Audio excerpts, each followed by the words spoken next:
जी, राहुल गांधी अब संसद में बैठेंगे। नहीं, अच्छी बात है। अभी एक भिवंडी का केस भी है, कमांडर ऑफ थीफ भी बोला था उन्होंने, मानहानि का भी केस है वो, जिसमें अभी हाई कोर्ट ने, मुंबई हाई कोर्ट ने परसों उनको सितंबर की डेट दे दी है। अभी वो केस भी उन्होंने भुगतना है। इसके पहले उन्होंने राफेल मुद्दे के ऊपर मोदी को चौकीदार चोर है बोला था, और फिर सुप्रीम कोर्ट की जब फटकार पड़ी तो सुप्रीम कोर्ट में राहुल गांधी ने माफ़ी भी मांगी थी। वो उनकी आदत है, उनको अपना दिमाग है नहीं। सैम पित्रोदा बैठे हैं इंग्लैंड में, वो स्क्रिप्ट लिख के बेचते हैं और राहुल गांधी बोलते जाते हैं। नहीं, आप ये कैसे कह रहे हैं कि उनमें दिमाग है नहीं? सर, जो आदमी हमारे देश, वो हम लोगों का प्रतिनिधित्व सर, करते हैं, प्रतिनिधित्व कैसे करते, वो एक मिनट, वो प्रतिनिधित्व कैसे करते हैं? अगर 2 स्टेट में वो इलेक्शन हार जाते हैं, उसके बाद वो कांग्रेस के अध्यक्ष पद से रिजाइन दे देते हैं।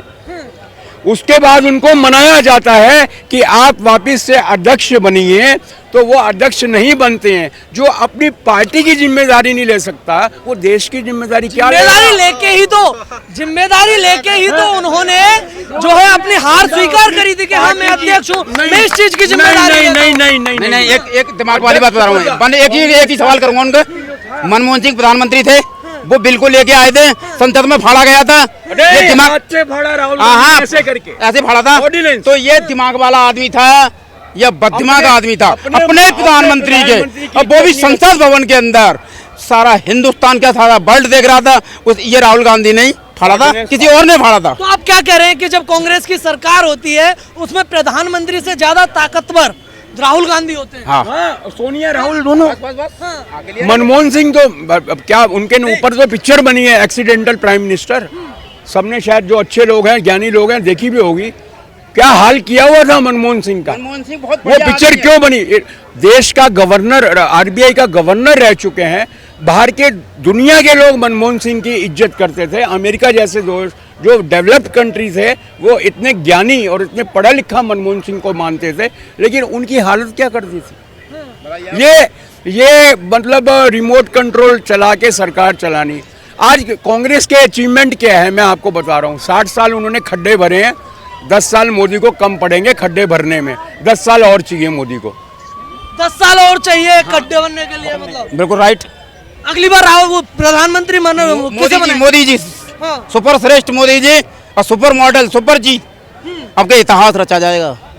आपके मोदी जी हमारे भारतीय जनता पार्टी परिवार, भारतीय जनता पार्टी परिवार, उनसे जो आने वाले भाई हैं उनका भी स्वागत है। और आपके हमारे मुसलमान भाई इतिहास रच देंगे, चाहे वो दुब के चोरी से रचे। आपके सब पार्टियों को सुपड़ा साफ हो जाएगा, जमानत जब्त होंगी। जमानत जब्त होंगी जी। मोदी जी कौन है?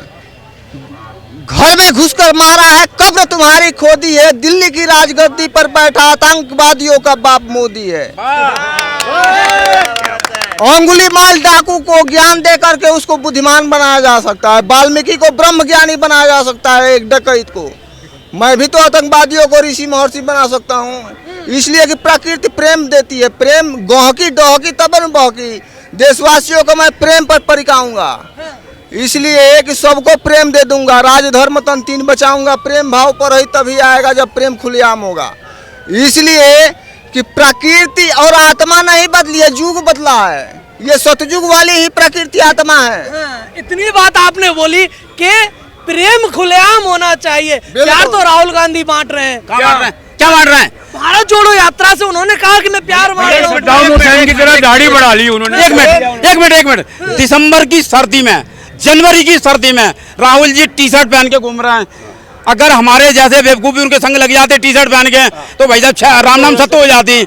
राम नाम सत्य हो जाती, क्योंकि सर्दी में सर्दी लग जाती, निमोनिया हो जाता, सांस लेने में दिक्कत हो जाती। ठंड नहीं लगती है ना उन्हें, ठंड नहीं लगती। तो वो भैया क्या खाते हैं? वो खाते क्या है ये तो बता दें। आप खाना तो बता दें। हम डाइट तो बताएं अपनी, क्या खा रहे हैं वो एक बार खाना तो बता दें, क्या इतनी गर्म चीज क्या खा रहे हैं वो? ये अच्छा, मैं एक बात बताना जानना चाहता हूँ। आपको गर्मी लग रही है तो आप शर्ट पहन के आए। आपको जब जनवरी में फिर मुलाकात होगी यहाँ भाई, इलेक्शन के बाद होगी जमाना, तो आप यार भाई जैकेट पहन के आएंगे। तो भैया दिमाग वाले आप या मैं हूँ, आप यहीं से अंदाजा लगाइए। अरे दिमाग बिना दिमाग अलग बात है, मोहब्बत की बात करिए। बात जैसे इन्होंने मोहब्बत कहा, तो ये- प्रेम खुलेआम होना चाहिए। प्रेम है भाई। अगर कोई प्रेम बांट रहा है तो आपको दिक्कत क्या है? मैं प्रेम बता रहा हूँ। एक मिनट मैं प्रेम बता रहा हूँ। अरे आध्यात्मिक बात करेंगे पंडित जी, रुकिए। प्रेम में खड़े हैं सब। सुनो, राहुल गांधी जी को में राष्ट्रीय ध्वज प्रेम एक मिनट, हाँ। प्रेम 2G घोटाला, कॉमनवेल्थ घोटाला, टाटा घोटाला, बोफोर्स घोटाला, ये कितना बड़ा प्रेम है। यूरिया घोटाला, यूरिया घोटाला, जो प्रधानमंत्री आया है, वो घोटाला करके चला अगस्ता वेस्टलैंड घोटाला बताइए। है, कोल ये कांग्रेस घोटाला, प्रेम ये प्रेम है सर। कांग्रेस बहुत अच्छा प्रेम है उनका, कांग्रेस चलने दो। चोरी है ये। बीजेपी क्या बोलती है? मोहब्बत की दुकान हाँ, खोली जा तो रही है। वही मोहब्बत की दुकान कहाँ खुलती है? मोहब्बत की दुकान खुलती है बाहर जाके। बुराई ना करो हमारे प्राइम मिनिस्टर की, वो राहुल गांधी के भी प्राइम मिनिस्टर हैं। देश की बुराई करना है वो। ये देश की बुराई पे मैं आऊंगा, पहले एक बार पंडित जी से ले लेते हैं। जी पंडित जी, 2014 से पहले हाँ। देश का आलम ये था कि एक घोटाले तक सीबीआई पहुंचती थी तो तक दूसरा घोटाला बनकर तैयार हो जाता था। आज मोदी जी ने घोटाला तो रोक दिया, लेकिन बहुत घोटाले हो रहे हैं मोदी जी। उस घोटाले को मैं रोकूंगा। घोट के आला तो नरक में जाला, नाली का कीड़ा।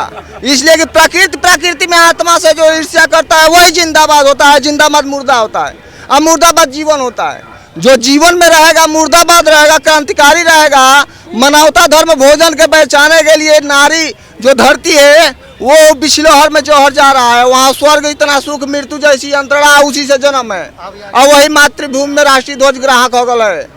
ग्राह में से अ से आत्मा गर्भ में आती है, उसे हक उत्थान है। हक पहले ग्राह के दिया जाएगा तो उत्थान हो जाएगा। बोल नहीं लिया जा रहा है, ग्राहक में के हो लेकर के उसको राज्य देखा जा रहा है। और ग्राह किया हुआ हक जो हगल वासना हो जाता है वो धरती का है, उससे स्वच्छता अभियान हो रहा है। इसके सिवा और कुछ नहीं हो रहा है। हो कौ से अलग हो रहा है। अब मुझे हो कौ से जोड़ने के लिए ब्रह्मा जी ने कर दिया है। मैं आपसे ये कहना चाहता हूँ, मैंने अभी आपको इतने, नेता जी आइए, आगे आइए। कोई बात नहीं, मैंने आपको इतने घोटालों के नाम बताए थे, मैंने आपको इतने घोटालों के नाम बताए हैं। और सबसे मजे की बात है, ये घोटाले बीजेपी ने उजागर नहीं किए थे। ये मैं आपको ज्ञान दे रहा हूँ। ये सारे के सारे घोटाले कांग्रेस के दौरान नहीं हुए थे हैं, लेकिन इनको उजागर कैसे हुए थे? इसको कैग ने उजागर किया था, हाँ। जिसको हम सेंट्रल ऑडिटर जनरल बोलते हैं। कैग रिपोर्ट कैग ने इसको उजागर किया। उसकी वजह से रालेगन सिद्धि छोड़ के अन्ना हजारे को दिल्ली आना पड़ा। एक महाराष्ट्रन को दिल्ली आके आंदोलन करना पड़ा, लोकपाल बिल के लिए आंदोलन करना पड़ा, जिसकी वजह से केजरीवाल जी एक नए धूमकेतु बन के आए अन्ना आंदोलन की वजह से। आज राहुल गांधी कहते हैं, या विपक्ष जो भी है, राहुल गांधी को छोड़िए, उनको तो मैं साइड में ही, कोई बात नहीं। विपक्ष जो कह रहा है, मोदी जी ने ईडी सीबीआई हमारे पीछे लगाई हुई है। ठीक है, अगर ईडी सीबीआई पीछे लगाई हुई है, सुप्रीम कोर्ट से बड़ा कोई नहीं है, मोदी भी नहीं है, ये तो बात आप भी मानेंगे। अगर ईडी ने कोई भी केस गलत फाइल किया होगा तो सुप्रीम कोर्ट मेरिट पे लेगा नहीं केस को।